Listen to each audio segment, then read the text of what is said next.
this industry we're in. I know we're biased to say that, but the reality is that there's a lot of other asset classes that are suffering big time. We could have went into commercial office development. Multifamily still, I think, a pretty solid asset class. I think, especially entry level, B and C class workforce housing is always going to be a necessity. But I think that there's a lot of commercial asset classes that I prefer to not be in right now.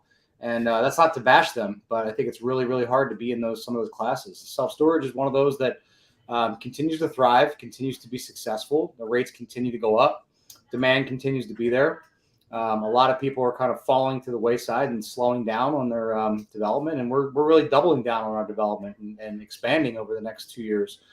I think it's the time. The blood is in the street. People are getting fearful. And, when people are fearful, that's when I'm going to get greedy.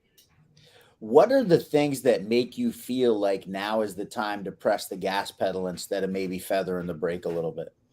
I mean, just the reasons I mentioned. I think a lot of people are, timid, and the thing about it, the thing is that like when adversity tends to happen, it forces us to do the things that we should have been doing all along, right? And so, people are going to get a little bit skinnier. People are going to get a lot more efficient. They're going to get a lot more effective. They're going to cut the fat. They're going to start to streamline things.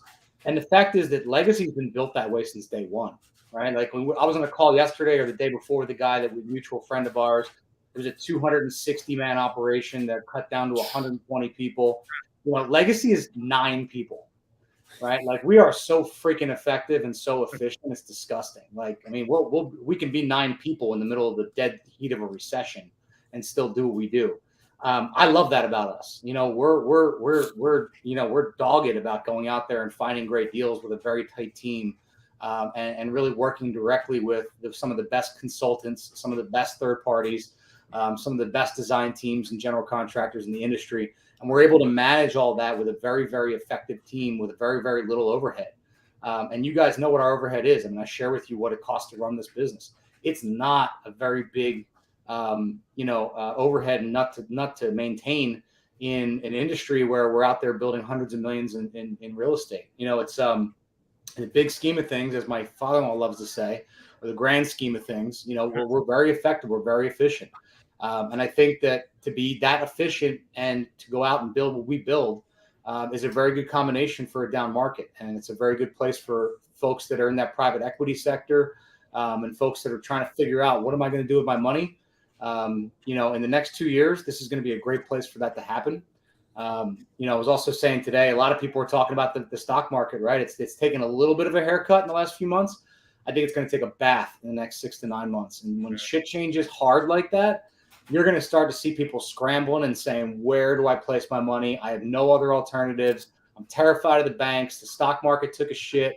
I don't know what the other resources are. And they're going to be begging to find people like us to place money into hard assets like real estate that's stable, that's going to continue to grow and be, that's that word stable, right? It's not like this crazy roller coaster that a lot of things are going to be riding for the next couple of years. Yeah, I think Steve and I'll never forget. We interviewed Alex Burnham, a principal family member of Storage Mart, which is the largest family-owned self-storage company in the world, about $8 billion in assets. And the thing he said that will stick was 25 years, highest performing asset class, lowest standard deviation. And I'll never forget that, right? Like, it's not just that it performs highly, it's that you don't have those friggin' negative swings that crush you, right? Because if you lose 20% of your value in a year, you got to make up 40% just to get back to, getting close to even and above. So that ability not to have those losses. You said something I wanted to dig into, though, which is that very small team, but I think right now we're in 12 different projects. If you count our JV projects, a couple $100 million if you go by pro forma of valuations at a 6 cap, if you did it that way, which is very not aggressive at all. It's a pretty conservative number to value at. How do you keep a 9-person team but be involved in $200 million worth of assets? What's the secret to being able to do that? Design, process design, really really hypercritical management processes, and a lot of it is, as you guys know, it's Barry and his ability to orchestrate really, really tight meetings and coordinate and communications. Getting, our owners, architects, and contractors in alignment once a week on a half an hour call to run a $25 million job site and to make changes like that are instantly created and fixed, and change orders happen and pricing gets done on the spot. And like, we know within 48 hours what it's going to cost, and the stuff is ordered and it's fixed and it's changed. That and really, really, really good expectations set up front. I think that a lot of folks don't realize there's a method to our madness. Like, we talk to a lot of people. They're like, I want to get into self-storage. I think I'm going to do a Class B or a Class C for $40,000. I'm going to start with that, or 40,000 square foot. I'm going to start with that, and I'm going to do a boat and RV, and I'm going to do some outdoor storage over here. We do one thing. We build Class A self-storage. It's a mix of climate control and non-climate control. Maybe there's some boat and RV, maybe, but we really don't vary from what we do. And what that creates is a consistent, predictable outcome, because our team does the same shit over and over and over again. Our designs look exactly alike. The thing that's built in San Antonio, Texas, looks almost exactly like the thing that's built in Allegheny, New York, looks exactly like the thing that's built in Sicklerville, New Jersey, looks exactly like the Ohio Mills project. They're almost identical. If you put them all next to each other, you wouldn't know that you were spanning half the United States. And so that design translates. The designers translate. Hell, half the contractors translated across all 4 projects. So it allows there to be less discrepancy there for mistakes, for error, for challenges, for work order changes, for problems to occur. And therefore, there's less error, there's less cost, there's less problems, there's less mistakes. And, now we can create, it's just like, Coca-Cola. We're just pumping through, an assembly line of building the same thing over and over again. There's a lot to be said when you focus on doing the same thing over until it's boring. I love that. It reminds me of a Bruce Lee quote, which is, I'm not afraid of the man who's practiced 10,000 different kicks. I'm afraid of the man who's practiced one kick 10,000 times, right? It's that inch wide, mile deep. But you introduced me to the book, Ready, Fire, Aim. I think that's where that came out of, right? Know your niche and then dig down, right? Don't dig wide trying to find gold, dig down. And, I've been introduced to different concepts 10 days a week. I was on a call today with a very, very wealthy investor, and he's like, I got this concept and I really want to shake things up in self-storage. I'm like, respectfully, that's awesome. You want to do that. Like, maybe we can find a way to JV, and maybe my development teams can help you and we take a piece of equity or something, but it's not my plan. Like, it's not what we do. It's not like, I'm not changing my business for you to do that. We can help you in some way, maybe, but that's not our model. My model is to do what I've done 10, 11, 12 times. And I'm going to do it 92 more times until I hit 100. That's what I'm doing. Like, I'm doing it until we hit 100. When I hit 100, who the hell knows? Maybe I'll build airplane hangars. Maybe I'll build hotels. I don't know. But from now until 100, I'm going to do this until I'm bored, blue in the face. Love it. Let's talk a little bit metrics. I promised our audience that we were going to talk a little bit about real statistics. Yep. A year and a half ago, 2 years ago, we bought most of the projects that we have now in the year of 2021. We bought the dirt. Mm-hmm. You're underwriting those at the time. We're looking at bank construction loans, maybe in the 4s, maybe, on a bad one, maybe 5s, and really realistically thinking we might get 80% LTC on a bank construction loan.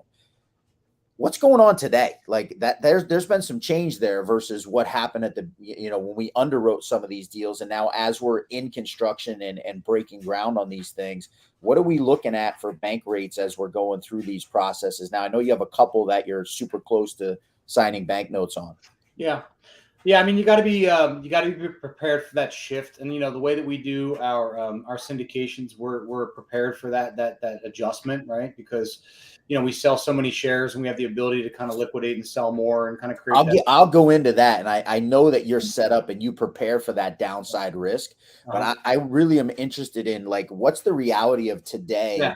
What you're getting from rates for the bank. Yeah, the reality of it is, and banks will start out in la la land. I think, a lot of them will try to hit you with 60% loan to cost. I think the one we're closing on right now is 70 loan to cost. A lot of the ways that you can kind of make adjustments on things like that is, Some of it's like burn off rates, like it'll adjust as you're building.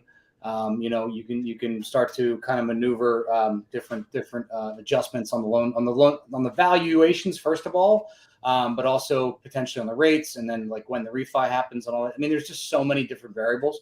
But I think that a pretty standard movement now is a lot of folks are going interest only, which changes a lot of things, right? So what that looks like is if you used to get a bank loan at 5.5, or we never got anything in the 4s. I mean, even back when rates were really low, I mean, we still weren't there yet. So I think most of our construction loans back in the day were 5.5.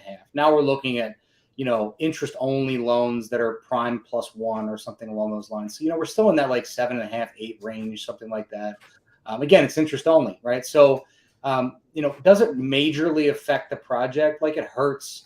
It doesn't kill the project because, again, we're talking about $10 million projects, and essentially these projects almost always have 10 to 12% contingency factors baked into them.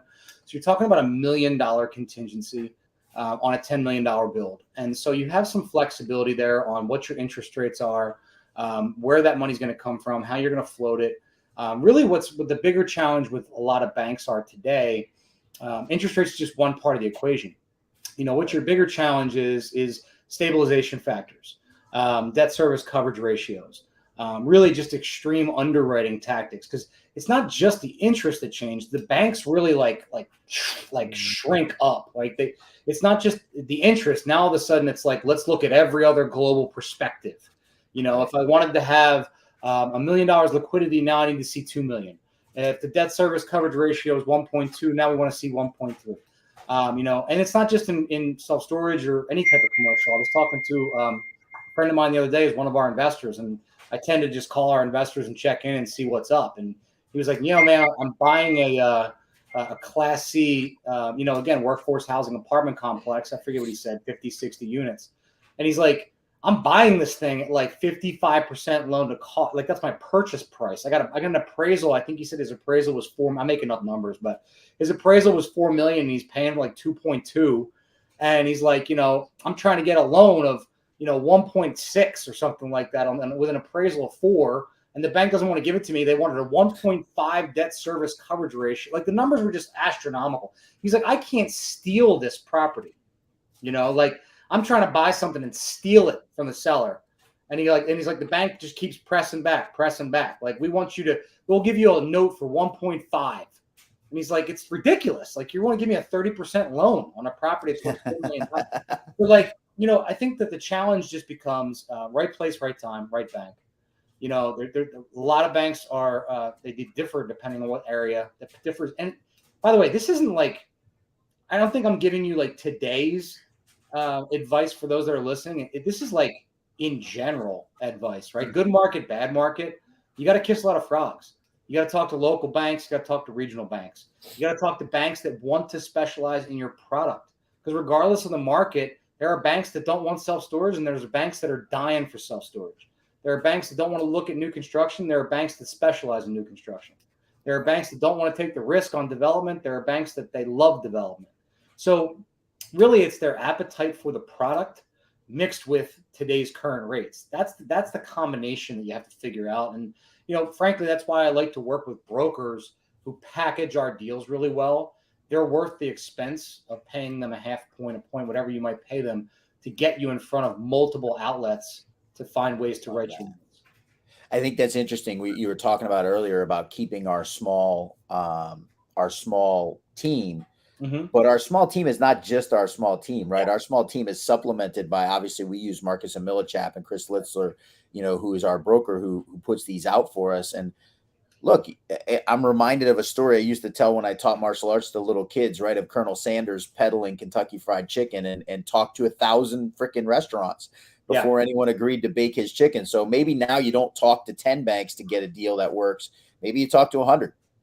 Oh, and not only that, I mean, to add to that, like I was talking to Chris last week, and this sounds like a lot of numbers, so I'm not saying this to scare people, but like back when things were good, Chris would put my deals in front of 100 banks and we would get 15 responses of interest, right?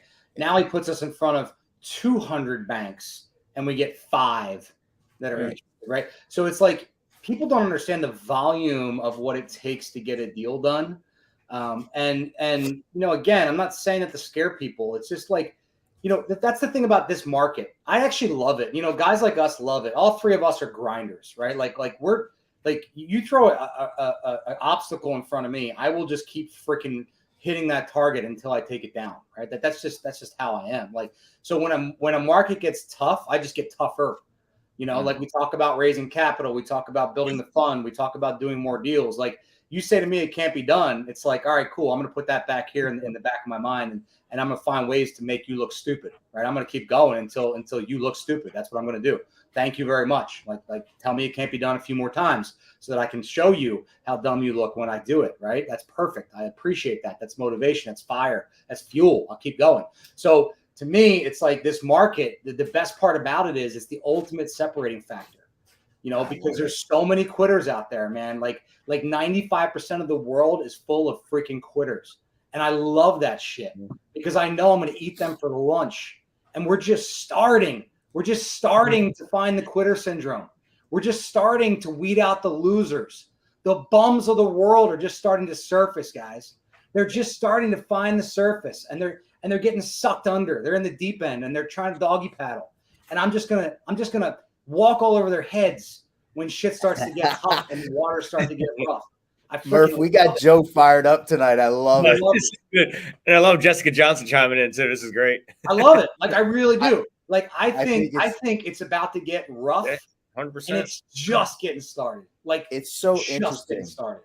I was up this weekend at a tournament that Tiger Schulman's, the old martial arts organization I worked with. And obviously COVID happened in 2020 and literally jeopardized every one of those guys' careers, right? They weren't allowed to open their school. They couldn't teach. They couldn't sign people up. They all did virtual classes. And I had a conversation with a couple of my good friends back then. And I said, look, guys, here's the deal. This is going to suck for you. But think about what happens if you make it through COVID when things open up and all of your competitors are out of business. And the reality is today, even though the economy in general, everyone's fearful, those guys are making more money right now than they've ever made in a 35-year history of that organization, right? Why? Well, because they survived and a bunch of other people didn't. We're kind of at like in commercial real estate, we're at the beginning of COVID relatively, and you're right. Like, it's a matter of who survives and who doesn't, right? Who's gonna buck up and do the work that needs to be done. Absolutely. And I tell you what, I was on I've said this a couple times this week, but I was on a call the other day. You guys know I was on a Clubhouse, which I didn't even know anybody did that shit anymore, but a really well-known guys Clubhouse, and there's like 35 operators on there. And I was on the phone with like a bunch of guys I look up to. I didn't even realize they were on this call, and I was like, damn, this is cool. I'm on this call. And a bunch of them told me on the call that they're starting funds. They've started $25 million fund, $80 million fund, $100 million fund. And I was like, wow, what kind of fund? Like a purchase, buy and hold? They're like, nah, you can't buy and hold shit right now. It's still really hard to find as is deals. We're all developing. And I'm like, damn, this is how I know I'm in the right room, right? Yeah. These guys have all seen the same thing I'm seeing right now. They're seeing people scared. They're running away. They're afraid to buy land. And they're like, now is the time to go out there, get the private equity, get the shovels in the ground, build the shit while everyone's running their own direction. Because guess what? It's a 2 to 3 year cycle to take a piece of dirt and turn it into a Class A site. So when we wake up 3 years from now, we're sitting on 15, 20 new sites. Who's ramping up the fastest? Who's getting the money in the door the fastest? Who's the best site on the block, right? Who's the one who's going to go out there and find those, actually charge the greatest rates and be able to fill that thing up the fastest? Because everyone else is going to be 100% occupied, which is good for them, but they're going to have no new anything on the market. They're going to have no new resource. We're going to be filling up overnight because we'll be the only ones putting new product in the market. There's a handful of us out there. One of the statistics I talk about a lot is that in 2022, at the beginning of the year when the SSA Almanac came out, there was 6.2 square feet listed as the number of square feet of self-storage per capita in the United States. Yeah. In 2023, despite actually a boom, like we were in a boom mode through, 2021, 22, the number actually went down. Less self-storage came online in 2022 than the population increase accounted for. And so now with people restricting and pulling back on development, which, we're in it every day, we see a lot of developers not having an appetite to go build new stuff. What's it going to look like 3-4 years from now? And we're at the highest occupancy rates that have ever existed in the industry. So it's, the statistics tell the tale of, hey, this is not a terrible time. I want to go back to something that I brought up, and you touched on a couple things I want to have you kind of illuminate for our audience, because some people may not really know. You talked about debt service coverage, and I know this is something when I first started working with Legacy, I had no freaking idea what that meant.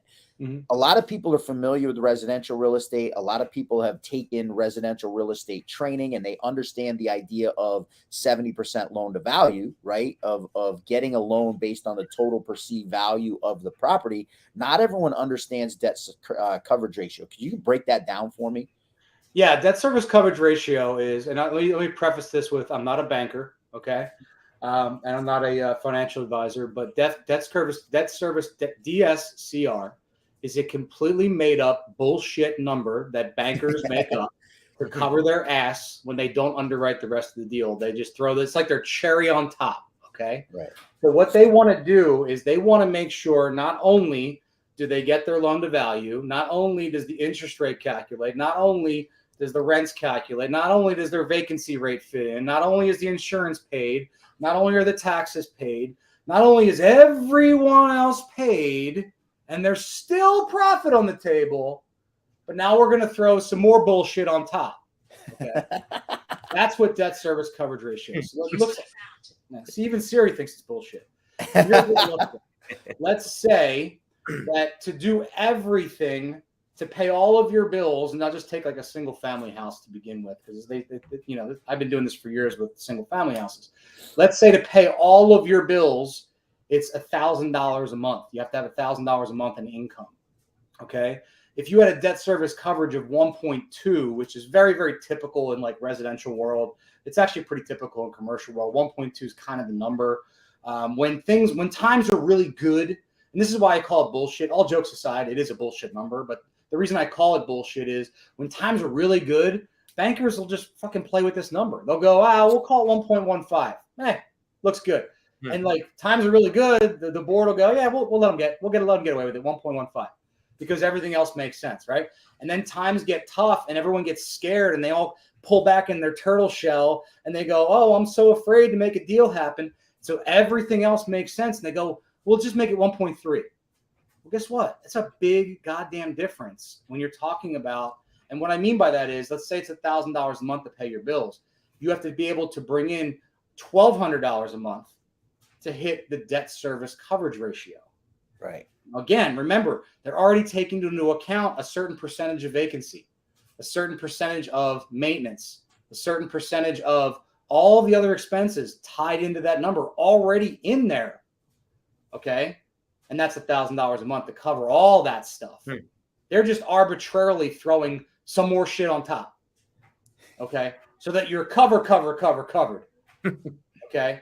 And so now you're hearing these numbers and they're, like I said, arbitrary. You're hearing stuff like 1.4, 1.3, 1.5. Why not just make it 2 times? Why not just make it whatever the hell you want? Because that's what a lot of these banks are doing. And the reality of it is, this is why I'm saying that the rates are one thing, right? When a rate goes from 4% to 8%, yeah, that's a lot. It's a big difference in your payment. But when the underwriting becomes other things, that's what really screws up a deal. Right? When the bank decides we're going to get really stringent on all the other things that go into the deal besides the rate. If it was just the rate and everything else stayed the same, chances are a lot of these deals would still pencil and it wouldn't be so hard to find a deal.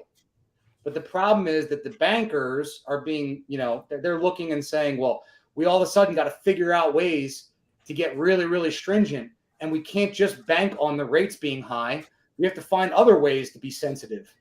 And that's why stuff takes longer. Commitment letters take long. I mean, let's face it, guys, in a really, really hot market, these guys are printing money. They're trying to close in 4 weeks, right? Now in a tough market with tough interest rates and everything's tough and everybody's job is tough, it's like 4 months to close the same exact deal that you took 4 weeks to close.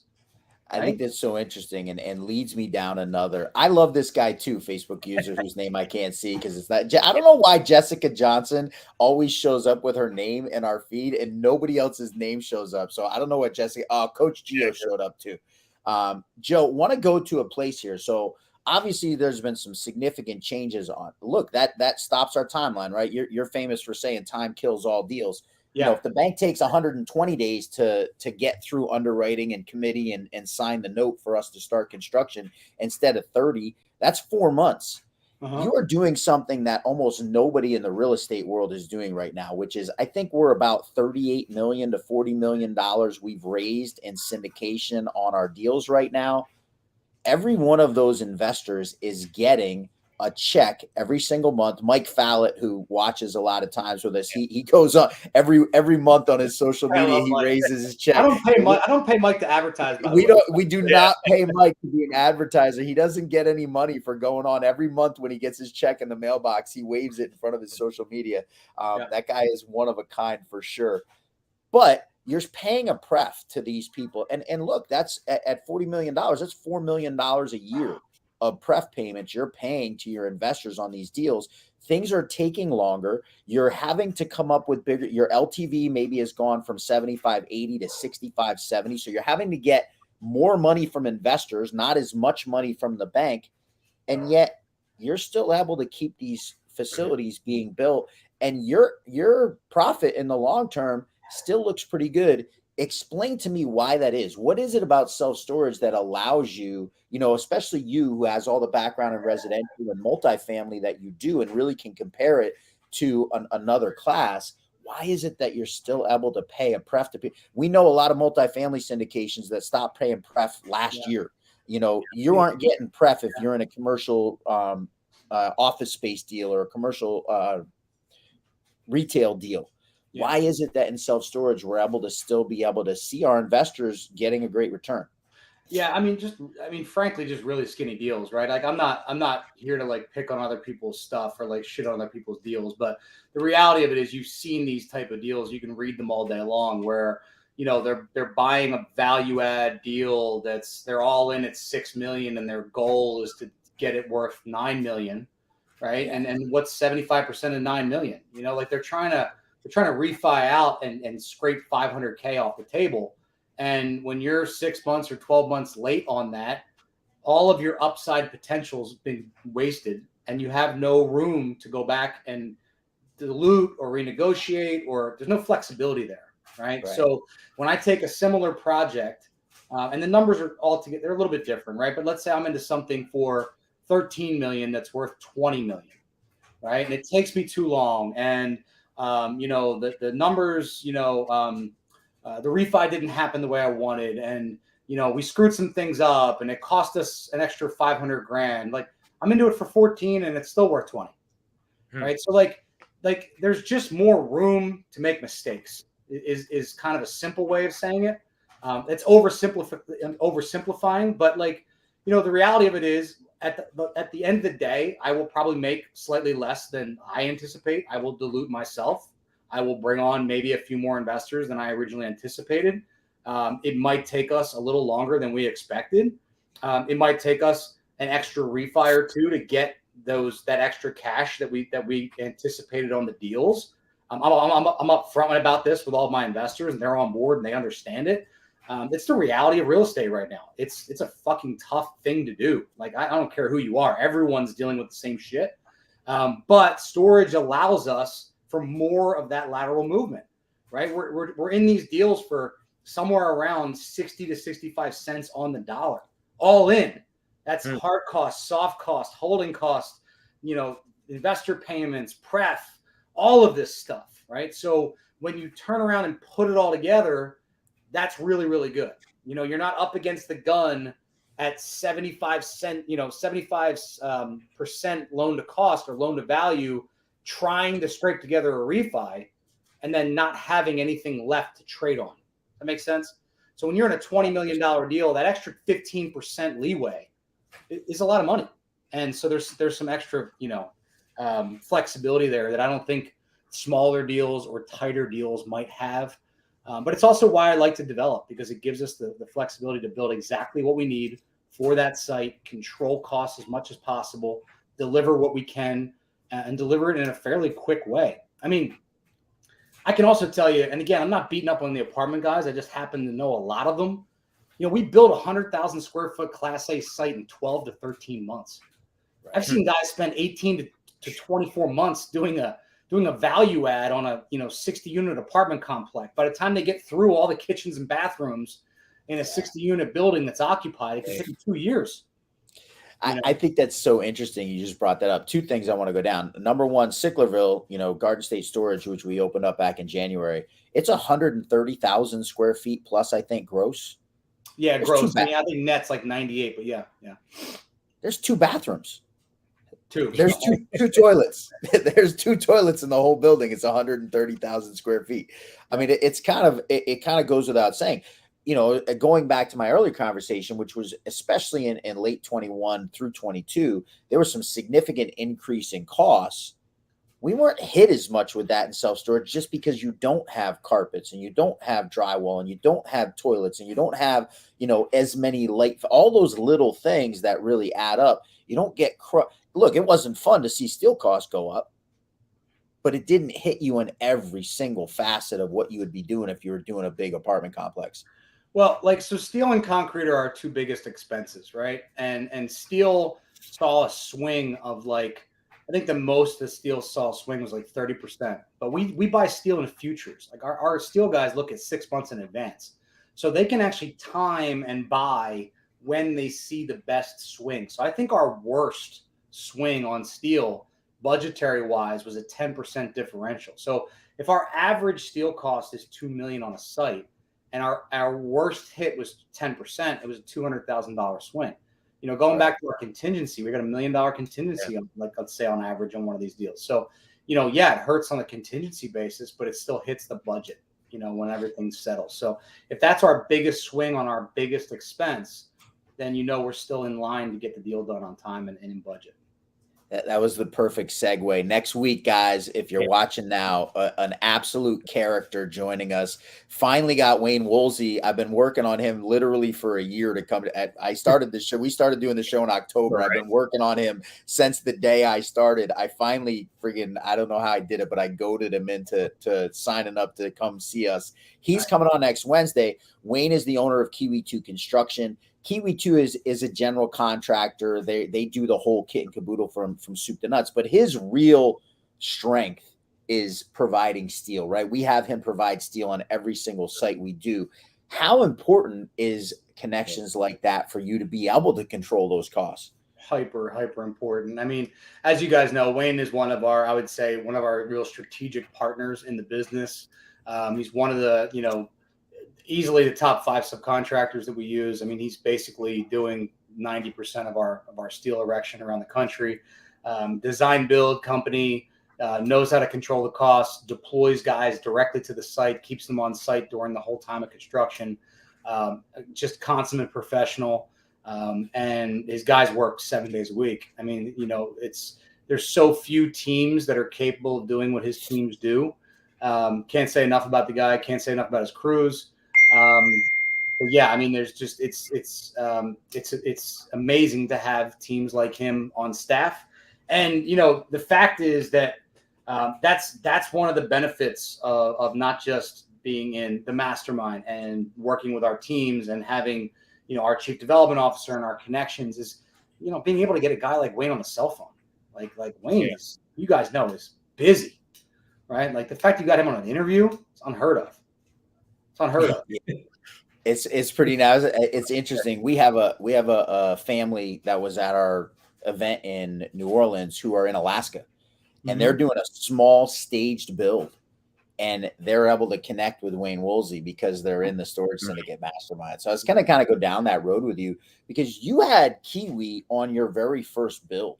How the heck did you pull that off? You're brand new in self-storage, and all of a sudden you got Wayne Woolsey, who I think right now he's in the 900s and as far as self-storage development sites he's done, ground up, at least as the steel provider, if not doing a deeper, GC or design from the jump role. How do you get that guy on your first project? Yeah, I'm hoping to cross 1,000 with him too. I think, really one of my unique abilities, as you guys know, is really team building. It's finding the right people. And, we wouldn't be building or scaling as fast as we are right now if it wasn't for locating great people and, not only the team that we have in the office, which I think we have amazing staff, then most of them, let's face it, almost none of us had self-storage experience when we started. So, a lot of it really has to do with aptitude, attitude, ability, going out there and just learning and solving problems and crushing goals. And then on the outside, I really look at the consultants and the subs and the contractors, the people we work with as, what real experience and connections can they bring? I'm looking for really, really good partners. And I did a post earlier on LinkedIn too. It was like, if you have the wherewithal to, if you have some experience in development and you can raise capital and you're willing to go out there and commit yourself to building a deal, come to us. If you want to build a Class A facility, like raise your hand, DM me, right? Let's talk about it. It's amazing to me, the magic of social media and connectivity today, right? I posted that thing like 2 hours ago. I'm literally looking at my inbox, like LinkedIn's blowing up. I got 10 people messaging me in the last hour. Crazy, I'm not even connected to. I don't even know how LinkedIn works.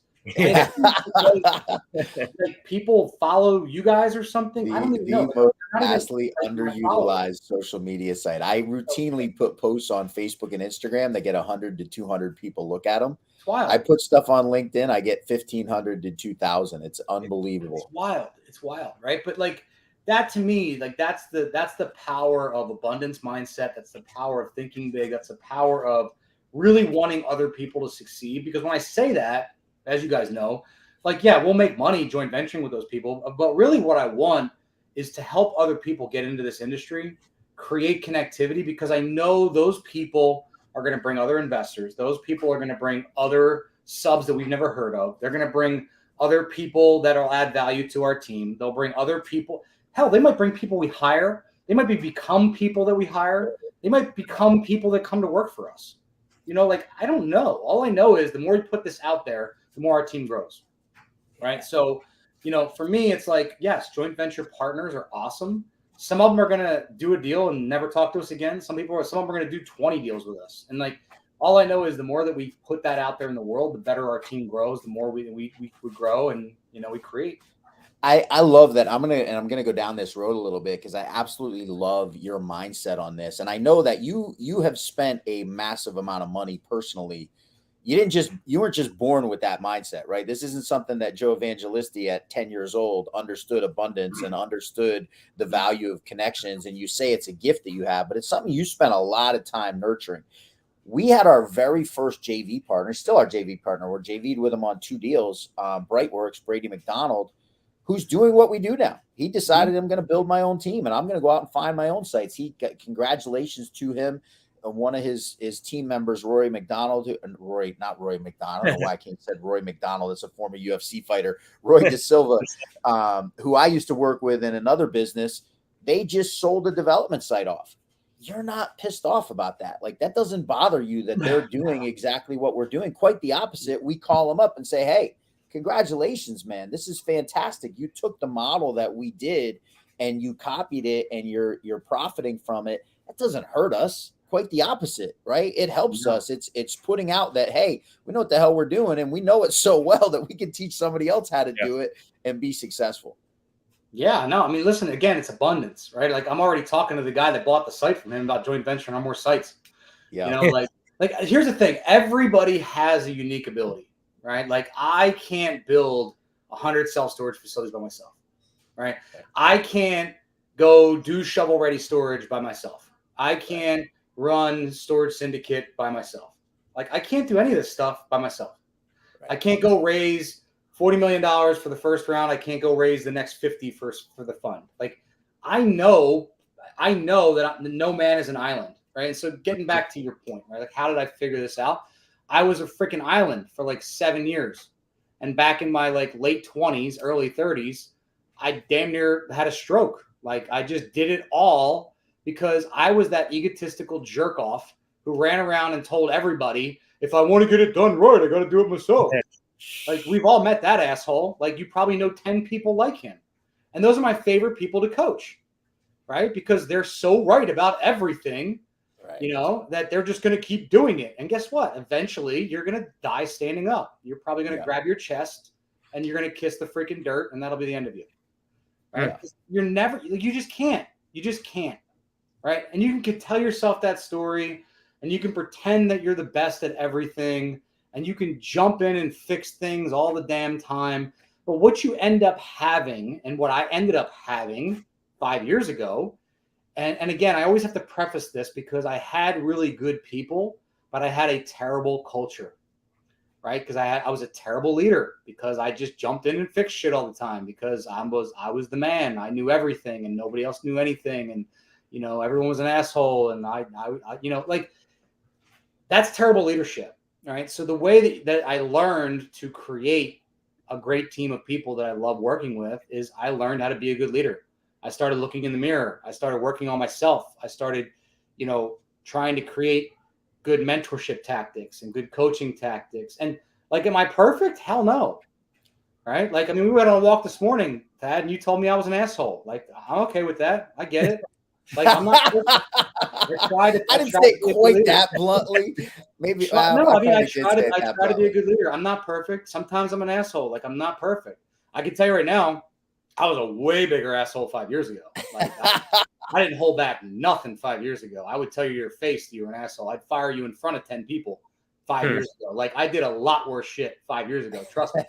So, like I've learned to evolve. I think a lot of it's maturity too. I think I've calmed down quite a bit in the last 5 or 10 years. Like, I think a lot of that happens just from a lot of it's practice, right?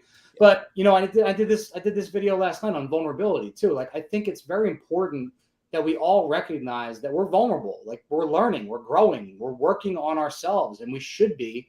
And I think the biggest thing that we could all take away is like not being afraid to admit that we're growing, not being afraid to admit that we're learning. Like, so, like, you know, yeah, we've done 8 deals, and they're still under construction, by the way. Like, not all of them have even broken ground yet because we're waiting on permits and we're waiting on debt and we're waiting on these things. So, like, we're in the process. We're still growing, and we're going to continue to grow. And by the way, when we're 25 deals deep, we'll still be growing, right? Like, we're going to consistently evolve. So the biggest challenge, I think, for a lot of folks is recognizing that growth and admitting that you're going to consistently be growing. And every person on this call, every person watching us, every person watching the replay, whether you want to admit it or not, you're growing. You know, you're not the best at probably very many things, let alone everything. You know, there's going to be someone out there that's better than you. And the more you can let your guard down and admit that, it's amazing who you can attract. It's amazing when you start to tell people, like, dude, I'm not good at that. You start to attract the people that are really good at it, right? That are like, oh shit, this guy who I'm looking up to, who I want to emulate, who's the man, whatever you are, the man at. By the way, here's another fun fact. Everyone looks at you as the man in something, probably, right? They're all looking up at you for some reason. Like Steven is a badass boxer, right? Thad, well, used to be a badass boxer, but people look at Thad as the shovel-ready storage guy, right? Like, guys, somebody's looking up at you for some reason. Everyone looks up at us for a reason, and they look at you as an expert for something, right? For sure. But when they're looking at you, it's not hard to, like, be vulnerable and say, like, you know what, I don't know this thing, right? And that actually attracts, that builds rapport, that helps people want to connect with you. I think that's interesting. When I first started Shovel Ready Storage and we were working on, you and I, on the marketing plan, one of the most common phrases I would say is, hey, I'm brand new to this storage game. You know, I really look forward to you helping me understand what's going on in this asset class. Such a good builder. And I have so many friends that have been in self-storage. Sean Kruk, who's one of the guys responsible for getting you in this, just reached out to me the other day. I talked to Sean 2 years ago and said, hey, I don't know my ass from my elbow in this space. What do I need to know? And he reached out to me the other day, said, hey, we need to get together here soon. I want to see how we can help each other. And, you know, that vulnerability and that willingness to say, hey, no, I don't know.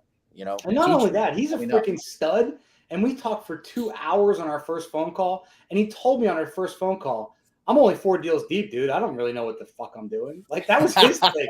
And like, at that point, he had made millions. And he still was like, man, I'm still trying to figure this shit out. Oh, that's pretty great. Like, Joe, I could listen to you all friggin' night. It's 7:48, and I try and honor the 45 minutes that we plan on this call going. Sometimes we go a little over. This is pretty simple. We know we got another 45 minutes we could chat. We'll just schedule another one of these pretty soon. But as always, man, love the enthusiasm, love the obvious passion you have for what it is we do. One of the reasons that I love working with this company, if you guys are watching, I see people commenting, you just feel it. And Joe's like this 100% of the time. As I probably told him on his walk this morning, sometimes it comes off in a way that can be a little bit, hard to take sometimes, but he tells you the truth. What I admire and what I want to close with is this is a guy that is putting his money where his mouth is. When he tells you, hey, go dial the phone 50 times, it's because he's fucking dialing the phone 50 times himself. When he says, hey, you need to go get a coach, it's because he's paying massive amounts of money every year to have a coach. When he says, hey, you need to go to mastermind events, it's because he's paying to go to mastermind events. So you guys want to follow someone and be a part of somebody who is doing what it is they say to do. This is a guy who's definitely living that life. And look, any of you guys watching are interested in getting more involved in storage, check out storagesyndicate.com. Come and see what we're all about. Would love to inform you even more. As I said, next Wednesday night, 7 p.m. Really excited. We've had Wayne at a couple of our live events. He's a phenomenal dude, really cool sense of humor,